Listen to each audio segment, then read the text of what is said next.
Bab ke-116. Gaji tahunan 1 juta? Dibayar sekaligus untuk 10 tahun. Itu berarti 10 juta yuan. Luo Kening, yang sebelumnya terjatuh dari tangga, segera bangkit dan berlari kembali ke atas, tanpa peduli rambutnya yang berantakan, dan menatap Jiang Mu.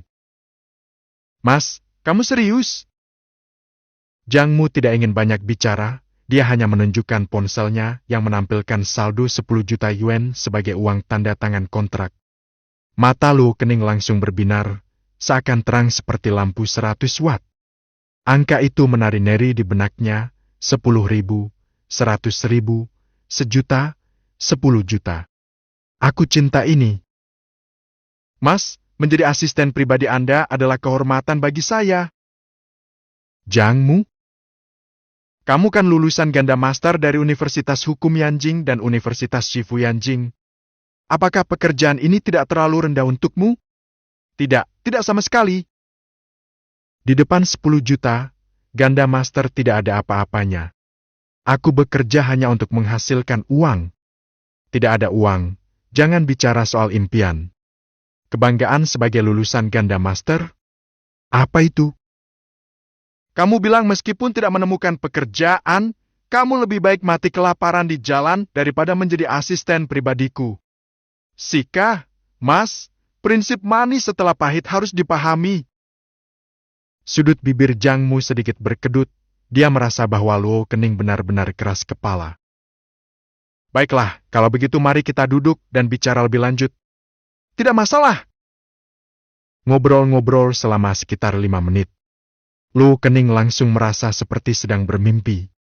Ternyata, Jiang Mu benar-benar mencari seorang asisten pribadi. Bukan sekadar alasan untuk mendekati gadis. Sungguh mengejutkan.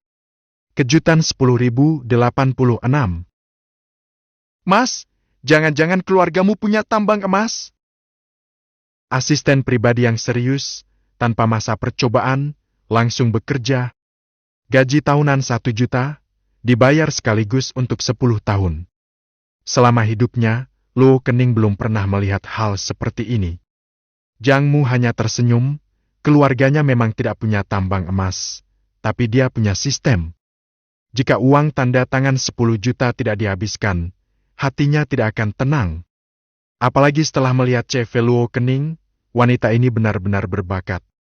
Menggunakan uang tanda tangan dari sistem untuk mendapatkan kesetiaan selama 10 tahun. Sangat menguntungkan. "Baiklah, kalau tidak ada lagi pertanyaan, mari kita tanda tangani kontrak. Setelah kontrak ditandatangani, aku akan mentransfer gaji 10 tahun sekaligus ke rekeningmu." "Baik." Uang yang sudah masuk ke rekening Ban adalah satu-satunya hal yang membuatnya merasa tenang. Setelah sedikit proses, deng! Begitu ponsel Luo Kening menerima notifikasi bank bahwa uang 10 juta telah masuk. 10 juta yuan? 1000 kali 1 juta? Bagi seorang perantau seperti Luo Kening, ini adalah jumlah uang yang sangat besar. Hatinya sangat bergetar, tangannya juga gemetar. Jika dia kembali ke kampung halamannya sekarang, dia pasti akan berjalan dengan gaya kepiting, melangkah ke sana kemari dengan penuh percaya diri. Wanita ini hampir gila. Namun, Jiang Mu terlihat seperti menahan rasa marah, seolah-olah ingin memaki seseorang.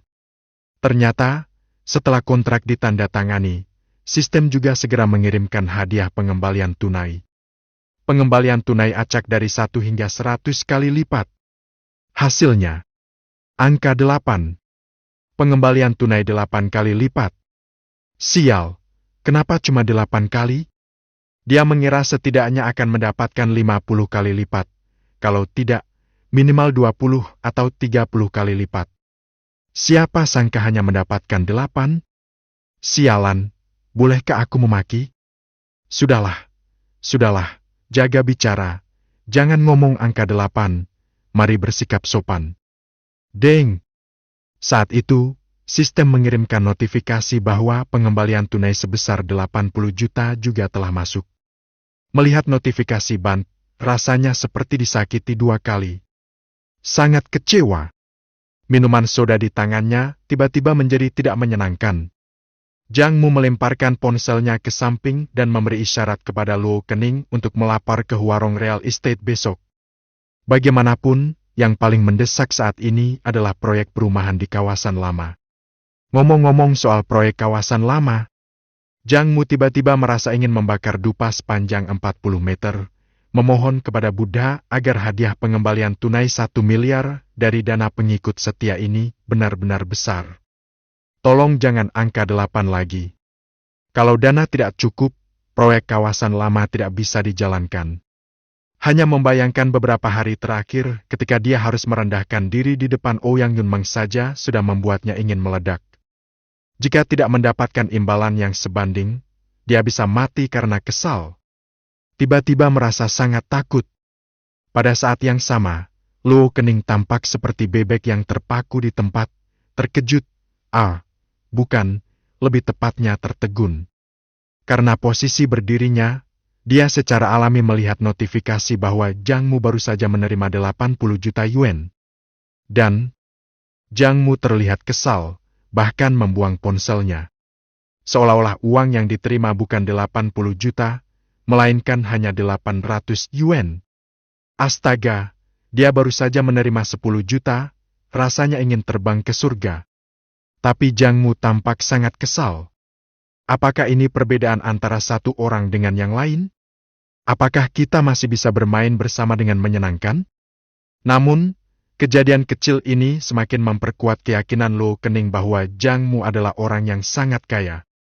Bekerja untuk pria sehebat ini adalah suatu kehormatan baginya. Dia segera bertekad untuk bekerja dengan sungguh-sungguh. Tidak mengecewakan kepercayaan Jiang Mu. Dan pastinya tidak mengecewakan gaji tahunan sebesar itu. Hehe, ngomong-ngomong soal gaji tahunan. Wanita ini merasa semakin bersemangat menghadapi pesta pamer malam ini.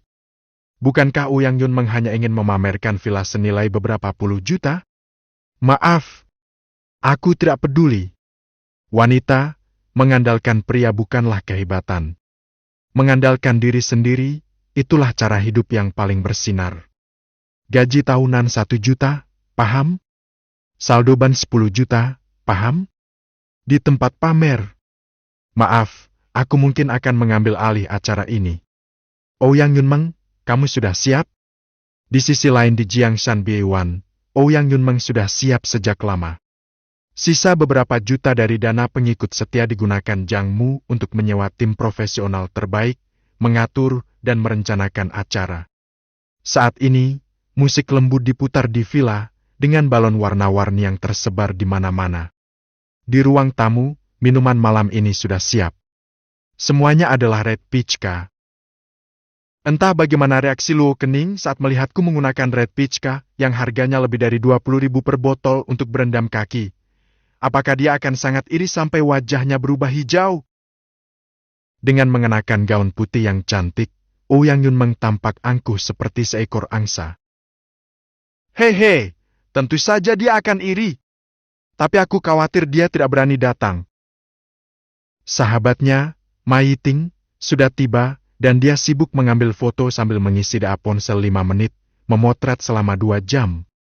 Saat ini, dia sudah mengunggah 5 status di media sosial. Seolah-olah villa ini miliknya. Tidak mungkin, dari yang aku tahu tentang Luo Kening, dia pasti akan datang. Sahabat lainnya yang memiliki dada besar tertawa. Benar, aku juga merasa dia pasti akan datang. Jika dia tidak datang, pestaku tidak akan seberhasil ini. Ouyang Yunmeng tersenyum, merasa sangat tidak sabar. Saat waktu menunjukkan pukul 6, malam mulai tiba. Luo Kening, dengan gaji tahunan 1 juta, akhirnya tiba dengan terlambat.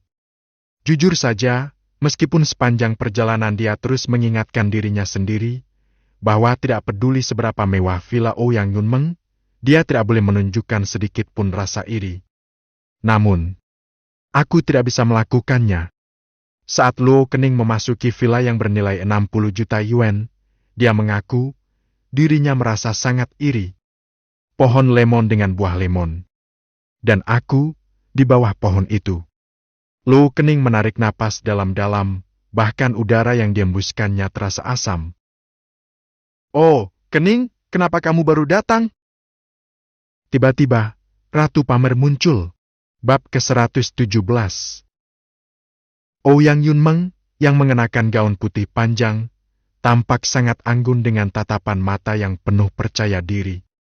Jelas, dia akan mulai pamer. Loh, Kening, kamu datang terlambat. Jangan-jangan kamu merasa minder. Jangan sampai begitu, ya. Aku mengundang kalian ke pesta di villa senilai 60 juta yuan ini bukan untuk pamer, tapi untuk berbagi kebahagiaan dengan kalian. Kamu tahu, meskipun keluargaku kaya, aku dulu tidak pernah merasa benar-benar bahagia. Namun, sejak dia muncul dalam hidupku, aku baru menyadari bahwa aku adalah orang paling bahagia di dunia. Dia, tanpa diragukan lagi, adalah jodohku. Bukan hanya tampan, tapi juga lembut dan kaya raya. Dia membelikanku rumah dan mobil. Apa? Yunmeng, jodohmu bahkan membelikanku mobil? Ma Yiting, yang tampaknya menjadi pendukung terbaiknya, segera menanggapi dengan ekspres yang berlebihan. Ya. Ouyang Yunmeng mengangguk dan menghela napas.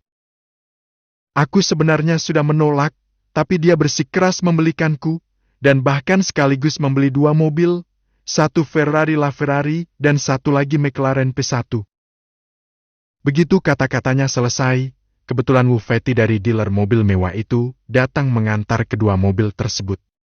Wow, dia benar-benar mengirim 2 mobil mewah sekaligus. 1 Ferrari LaFerrari yang harganya lebih dari 20 juta yuan. Dan 1 lagi McLaren P1 yang harganya lebih dari 10 juta yuan. Mata para sahabatnya memerah karena iri. Mereka semua seperti lemon yang tumbuh di pohon lemon, sangat iri. Pertama, villa senilai 60 juta yuan, lalu 2 mobil mewah seharga puluhan juta yuan. Ouyang Yunmeng, kamu masih bilang ini bukan untuk pamer. Luo Kening menarik napas dalam-dalam. Jika dia tidak siap sebelumnya, dia pasti sudah kalah. Baguslah kamu punya jodoh sejati. Aku juga punya bos besar misterius yang kaya raya. Yunmeng, selamat ya, kamu menemukan jodohmu. Dia sudah memberimu rumah dan mobil.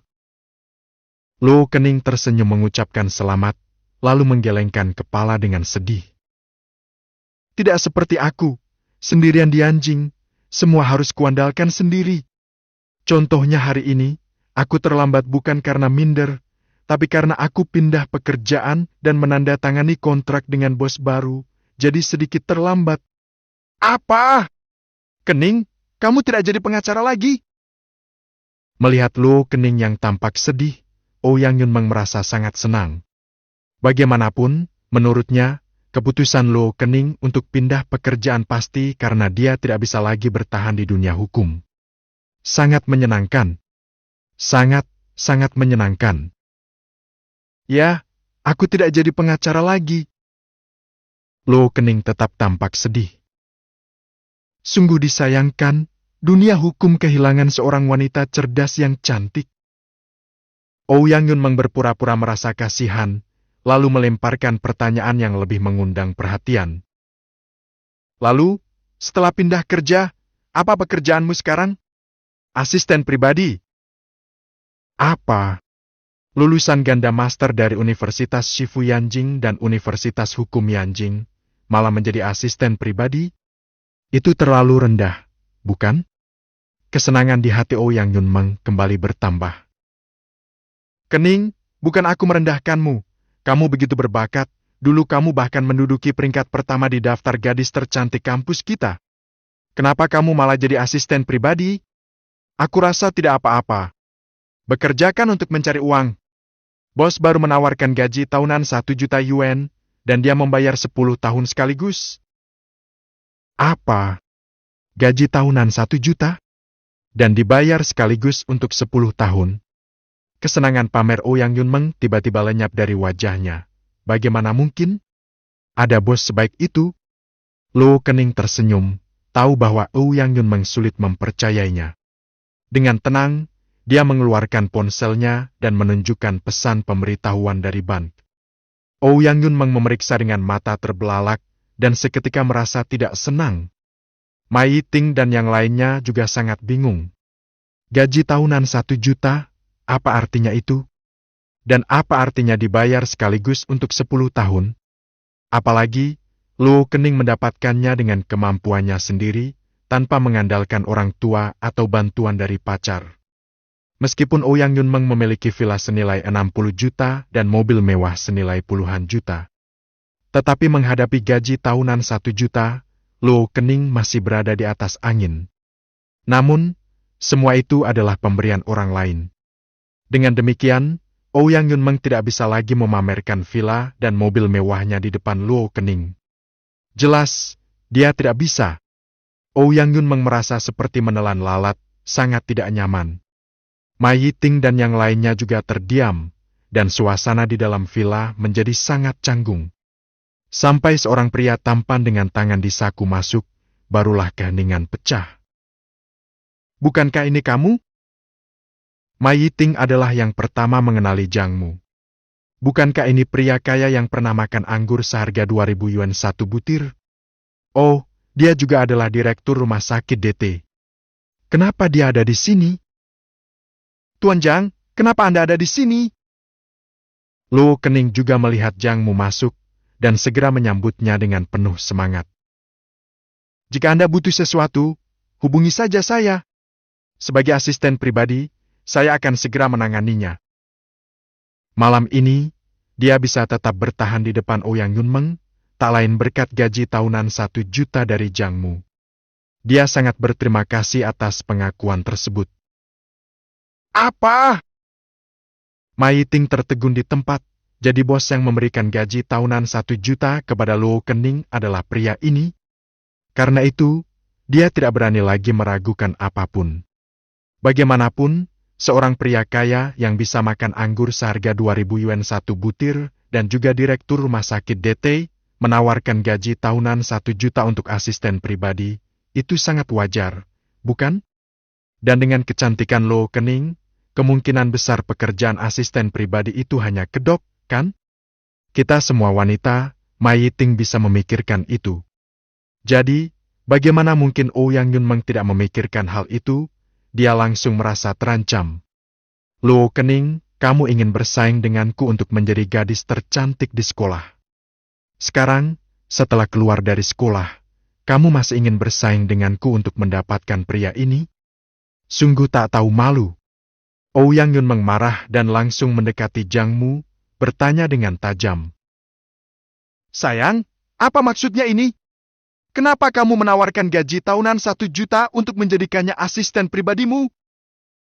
Zhang Mu? Dia hanya datang untuk mengumpulkan hadiah pengembalian tunai dari 1 miliar dana pengikut setia. Kenapa dia bertemu dengan Mai Yiting yang suka pamer dari rumah sakit? Dan bertemu dengan Luo Kening yang baru saja menandatangani kontrak. Yang paling penting, apa yang terjadi dengan Ouyang Yunmeng? Poin kebaikan -1. Poin kebaikan -1. Gila, uang untuk proyek perumahan hanya bisa bergantung pada pengembalian tunai dari dana pengikut setia. Sekarang poin kebaikan Ouyang Yunmeng terus turun. Dia benar-benar bingung. Bukan begitu, Yunmeng, dengarkan penjelasanku. Melihat situasinya, Luo Kening pasti adalah sahabat Ouyang Yunmeng, dan malam ini Ouyang Yunmeng mengundang Luo Kening untuk pamer, tapi karena masalah gaji tahunan 1 juta ini, pamerannya tidak berjalan lancar. Ini terlalu sulit. Sungguh menyakitkan. Ah, andai tahu akan begini. Zhang Mu merasa seharusnya dia memilih asisten pribadi yang lain untuk kontrak, kan? Sekarang, demi bonus kontrak senilai 80 juta yuan, malah bisa-bisa hadiah pengembalian tunai dari dana pengikut setia menjadi bencana. Ini yang paling tidak dia inginkan. Apa yang ingin kamu jelaskan? Apakah gaji tahunan 1 juta itu palsu? Gaji tahunan 1 juta itu benar, tapi aku punya alasan kuat. Zhang Mu segera mendapatkan ide bagus, alasan yang dijamin bisa membuat Ouyang Yunmeng tidak marah, dan bahkan bisa meningkatkan poin kebaikan. Bab ke-118. Apa maksudmu dengan ada alasan? Ouyang Yunmeng tertegun sejenak, sikapnya sedikit melunak. Ikutlah denganku, aku akan memberitahumu, tapi jangan sampai orang lain tahu. Dengan ide cemerlang di benaknya, Jang Mu menarik lengan Ouyang Yunmeng dan membawanya ke tempat yang sepi. Yunmeng, apakah kamu pernah menonton film yang sangat populer 2 tahun lalu, The Billionaire? Pernah, tapi kenapa kamu menanyakannya? Ouyang Yunmeng secara naluriah mengerutkan keningnya. Baguslah kalau sudah menonton. Jang Mu berpura-pura memeriksa sekelilingnya dengan cermat, memastikan tidak ada orang lain, lalu dengan suara pelan berkata, sebenarnya, situasiku mirip dengan karakter dalam film itu, Wang Duoyu. Aku punya warisan senilai 200 miliar yuan yang menunggu untuk aku warisi. Satu-satunya syarat untuk mewarisinya adalah aku harus menghabiskan 10 miliar yuan dalam waktu 1 bulan tanpa meninggalkan aset apapun. Jadi, sekarang kamu paham kenapa aku mempekerjakan asisten pribadi dengan gaji tahunan jutaan dan langsung membayar 10 tahun sekaligus. Aku benar-benar terpaksa melakukan ini. Jang Mu menunjukkan ekspresi penuh penderitaan yang seolah-olah tidak bisa dihindari. Ouyang Yunmeng seketika bingung. Jika hal ini dikatakan oleh orang lain, mungkin dia tidak akan percaya satu kata pun. Namun, yang mengatakan ini adalah Jang Mu. Kemarin saja, Jang Mu menghabiskan hampir 1 miliar yuan untuk membelikan rumah dan mobil untuknya. Dan baik rumah maupun mobil itu, semuanya atas namanya. Ini sangat sesuai dengan syarat warisan, yaitu tidak boleh meninggalkan aset apapun. Dengan pemikiran ini, Jang Mu memang memiliki alasan kuat. Tidak bisa dihindari, Ouyang Yunmeng merasa bersalah. Dia tidak punya alasan untuk marah. Lagi pula, dia bukan pacar Jang Mu, setidaknya Jang Mu belum secara langsung menyatakannya, jadi dia tidak punya hak untuk bertanya di depan umum mengapa Jang Mu memberi Luo Kening gaji tahunan sebesar 1 juta yuan. Hanya karena dia dan Luo Kening adalah musuh bebuyutan? Apakah dia khawatir Jang Mu hanya berpura-pura mencari asisten pribadi untuk mendekati Luo Kening? Betapa konyolnya. Jang Mu hanya ingin mewarisi warisan 200 miliar yuan. 200 miliar yuan. Betapa besar warisan itu.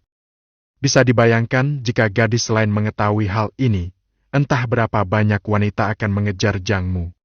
Tidak boleh dibiarkan. Jang Mu hanya miliknya, tidak ada yang boleh mengambilnya. Ouyang Yunmeng segera meminta maaf kepada Jang Mu. Jang Mu, maafkan aku salah paham. Seharusnya aku tidak mempertanyakanmu di depan banyak orang.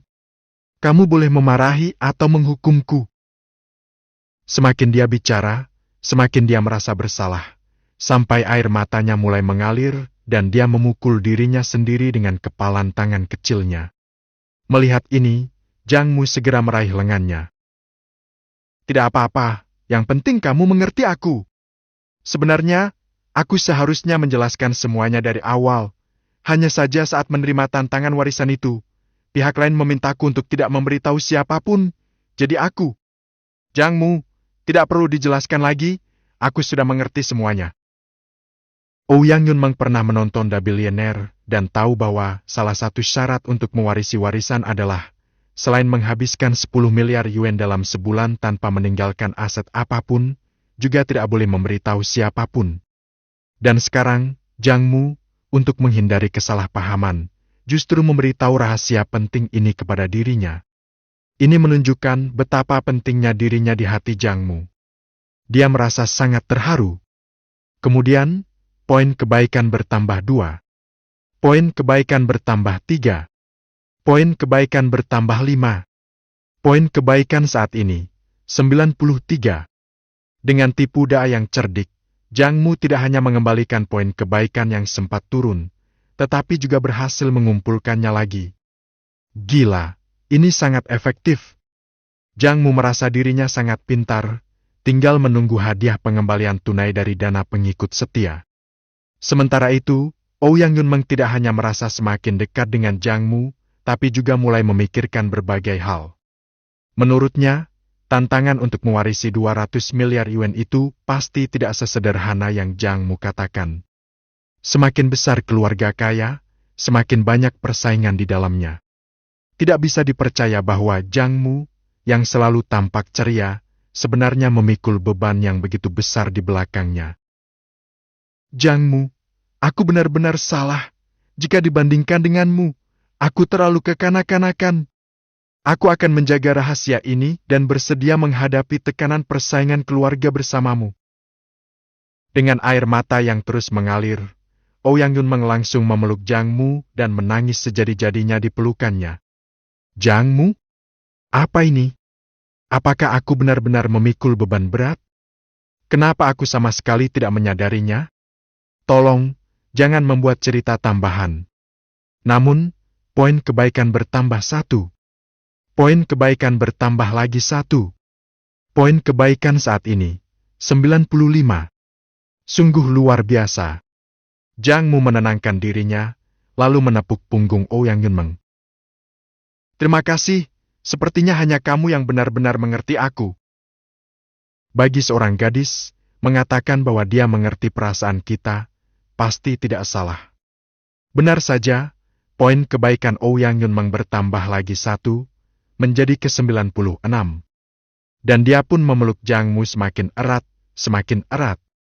Meskipun payudara gadis ini adalah hasil operasi, tapi kekuatannya juga luar biasa, bukan?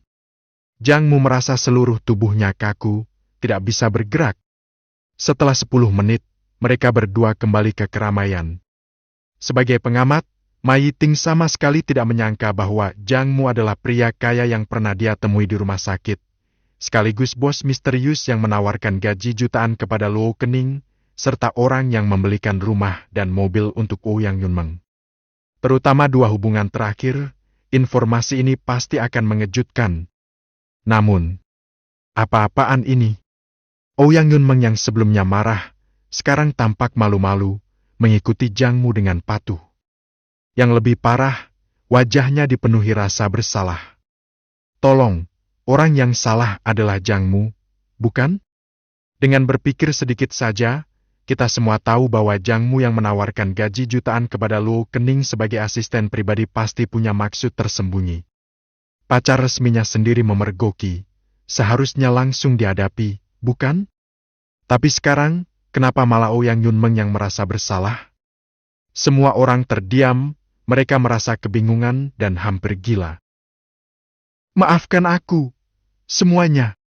Tadi aku sedang tidak enak hati, jadi aku akan minum sebagai permintaan maaf. Ketika semua orang masih terkejut, Ouyang Yunmeng berjalan ke bar, menuangkan segelas anggur merah, dan meminumnya hingga habis. Setelah itu, dia menggandeng lengan Jangmu, dan dengan penuh kebanggaan memperkenalkan Jangmu kepada sahabat-sahabatnya. Benar-benar penuh cinta. Seolah-olah tidak ada apa-apa yang terjadi sebelumnya. Luo Kening? Ma Yiting? Sahabat lainnya? Gila, apakah Jangmu dirasuki oleh roh romantis? Sebuah situasi yang seharusnya berakhir buruk, malah berhasil dia atasi dengan alasan yang sederhana. Tidak bisa tidak kagum. Luar biasa. Teknik menggoda yang sangat lihai ini benar-benar mengagumkan. Deng! Pada saat yang sama, sistem memberitahu bahwa misi 1 miliar dana pengikut setia telah selesai. Sistem mulai menghitung dan akan memberikan hadiah pengembalian tunai. Inilah saatnya. Inilah yang ditunggu-tunggu Jangmu. Bab ke-119. 1 miliar dana untuk pengikut setia. Pengembalian tunai secara acak antara 1 hingga 50 kali lipat. Deng! Pengembalian tunai acak, 40 kali lipat. Wah, dari 1 miliar menjadi 40 miliar. Kemudian menghitung poin kebaikan Ouyang Yunmeng. Saat ini, 96 poin. Dari minus 50 menjadi 96, total meningkat 146 poin. 40 miliar dikalikan dengan ke-14,6. Total hadiah pengembalian tunai yang diperoleh, 584 miliar. Gila, hadiahnya luar biasa. Awalnya, hanya berharap mendapatkan pengembalian tunai sekitar 2 hingga 300 miliar. Ternyata langsung dapat kelipatan. Tidak sia-sia menahan mual dan bersikap baik kepada Ouyang Yunmeng selama beberapa hari ini. Siapa bilang pengikut setia tidak mendapatkan apa-apa pada akhirnya? Buktinya, mendapatkan segalanya. Usaha yang dikeluarkan akhirnya membuahkan hasil. 500 miliar lebih, bahkan jika ada rencana pembangunan sekolah lagi, itu bukan masalah. Senangnya, bahagianya. Jang Mu merasa sangat puas dan sedikit terbuai.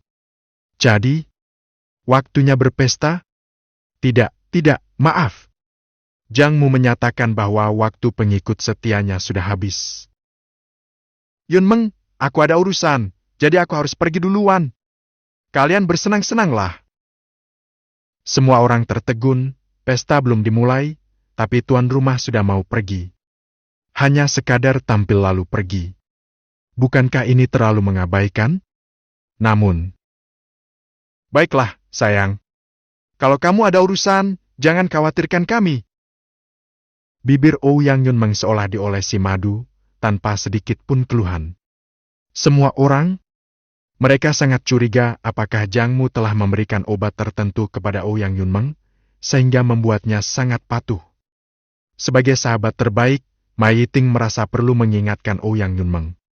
Terutama ketika Jang Mu pergi, dia masih sempat mengingatkan Lo Kening untuk melapor ke Huarong Real Estate besok.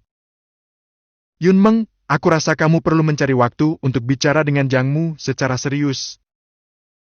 Ma Yiting menarik Ouyang Yun Meng ke samping, menunjuk ke arah punggung Jang Mu, lalu menunjuk ke arah Lo Kening. Sisanya tidak perlu dijelaskan. Yiting, kamu tidak mengerti, intinya semua ada dalam kendaliku. Ouyang Yun Meng tersenyum. Baginya, kompetisi? Tidak ada. Lo Kening hanyalah alat bagi Jang Mu untuk mewarisi warisan. Sedangkan dirinya sebagai pacar resmi Jang Mu, tidak salah lagi, Jang Mu telah memberitahunya rahasia penting, menunjukkan betapa pentingnya dirinya di hati Jang Mu. Menyebut dirinya sebagai pacar resmi, sama sekali tidak berlebihan, kan? Ketika Jang Mu berhasil mewarisi warisan, dia hanya perlu berbicara, dan tidak butuh waktu lama untuk menyingkirkan alat seperti Lo Kening. Biarkan Lo Kening bersenang-senang beberapa hari lagi.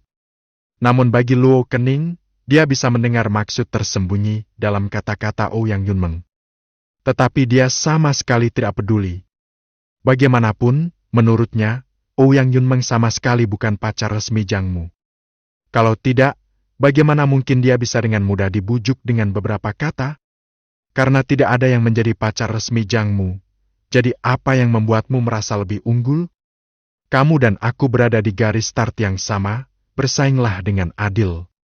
Sejak kecil, Lo Kening sudah diajarkan satu prinsip, segala sesuatu harus diperjuangkan sendiri. Jika bertemu dengan pria yang luar biasa, kamu harus berinisiatif. Jika tidak berjuang, tidak merebut, yang dirugikan pada akhirnya adalah kamu. Baiklah, aku juga harus kembali bekerja. Tidak boleh mengecewakan bos tampan yang memberiku gaji jutaan. Lo Kening tersenyum dan berpamitan, lalu meninggalkan villa. Ma Yiting sangat kesal, jelas kali ini dilakukan untuk membuat orang merasa tidak nyaman. Dia ingin membela Ouyang Yun Meng. Sayangnya, Ouyang Yun Meng menahannya. Jangan marah, semuanya dalam kendaliku. Ma Yiting? Dia merasa Ouyang Yun Meng pasti sudah gila. Setelah meninggalkan villa, Jang Mu langsung mentransfer 200 miliar ke rekening perusahaan Huarong Real Estate. Sekarang masalah pendanaan sudah selesai. 200 miliar dulu untuk digunakan, jika kurang, tinggal transfer lagi. Proyek kawasan lama akhirnya bisa dimulai. CEO Huarong Real Estate, Ouyang Shin, hampir pingsan ketika menerima pemberitahuan dana yang masuk. Pagi tadi baru sempat menyebutkan bahwa proyek kawasan lama mungkin akan menghadapi masalah pendanaan. Hasilnya, dalam waktu kurang dari 12 jam, 200 miliar dana langsung disuntikan ke perusahaan. Gila, ini anak dewa macam apa? Ouyang Shin tidak berani sedikit pun menunda, segera bangkit dari tempat tidur dan bersiap kembali ke kantor untuk menyiapkan dokumen proyek. Saat itu, istrinya yang baru selesai mandi dan masih mengenakan handuk keluar dari kamar mandi. Mau kemana malam-malam begini? Ada urusan penting di kantor, aku harus ke sana. Tunggu sebentar, kita sudah lama tidak bersama-sama. Tidak bisa, urusannya mendesak, aku harus menunjukkan sikap yang paling positif. Ouyang Shin mengenakan celananya, bersiap untuk pergi. Istrinya langsung merasa tidak senang, dan dengan wajah masam berkata, "Sebesar apapun urusannya, apakah akan rugi 2-3 menit?" Ouyang Shin, 2-3 menit? Tentu saja ini mengungkap sesuatu. Sungguh memalukan. Sekarang dia serba salah, mau pergi atau tidak pergi. Dan semua ini, tentu saja tidak diketahui oleh Jang Mu. Setelah mentransfer 200 miliar ke warung real estate, Jang Mu langsung mengembalikan uang yang sebelumnya dipinjam untuk mengakuisisi warung real estate kepada Richardson, serta menambahkan 50 miliar untuk Kyoto Investment Company. Richardson, yang sedang berendam dengan teman-temannya, sangat terkejut. Dia segera menghubungi Jang Mu. "Sayangku, Jang, kamu baru saja mengirim uang ke rekening perusahaan." "Ya, kebetulan aku ada uang lebih, jadi aku investasikan sebagian ke perusahaan. Selain itu, uang yang kamu pinjamkan kepada aku sebelumnya, aku juga sudah transfer. Apakah kamu sudah menerimanya?" Sudah. Richardson mengangguk sambil terkejut. Uang lebih, lalu menginvestasikannya ke perusahaan. 50 miliar disebut sebagian? Tidak diragukan lagi, kata-kata Jang Mu kembali mengguncang pandangan dunia Richardson. Padahal, dia sudah dianggap tokoh besar di Anjing. Namun, di hadapan Jang Mu, dia sama sekali tidak ada apa-apanya. Sungguh luar biasa. Tidak diragukan lagi, Jang Mu adalah pemilik Wang Fu Mansion. Richardson langsung tersentak, jelas memikirkan sesuatu, dan dengan antusias mengundang. "Jang, kebetulan pemilik Four Seas International Golf Resort memberikan 2 kartu VIP Platinum seumur hidup kepadaku. Bagaimana jika besok kita bersantai di resort?" Golf Resort? Jujur saja, Jang Mu sama sekali tidak tertarik dengan hal itu, lebih menyenangkan main kelereng seperti masa kecil. Tapi untuk bersantai dan mendekatkan diri dengan alam, kenapa tidak? Sekalian memperkenalkan Lo Kening kepada Richardson, karena setelah menyelesaikan urusan di Anjing, Jang Mu akan kembali ke Zhonghai. Nanti urusan di Anjing akan diserahkan kepada asisten pribadinya ini. "Baik, sampai jumpa besok." Jang Mu pun setuju. Kemudian, dia menelpon Lo Kening, mengajaknya ke Four Seas International Golf Resort besok. Tak disangka, telepon Lo Kening sedang sibuk. Seorang lulusan luar negeri sedang gencar merayunya. "Kening, kali ini aku kembali ke negara asal dan tidak akan pergi lagi. Tolong percayalah padaku, ya. Selain itu, kamu kan suka bermain golf. Aku sudah membuat kartu emas di Four Seas International Golf Resort. Besok kita ke sana untuk bermain. Aku juga sudah menyiapkan kejutan untukmu di sana. Kamu pasti akan suka." Bab ke-120. Saat masih kuliah, Lo Kening memang sangat menyukai bermain golf. Alasannya cukup sederhana, karena rasa gengsi. Dia merasa golf adalah olahraga kalangan bangsawan. Sebagai ratu kampus, tentu saja dia ingin berbeda dari yang lain, jadi dia diam-diam mendaftar kelas golf. Namun, setelah lulus,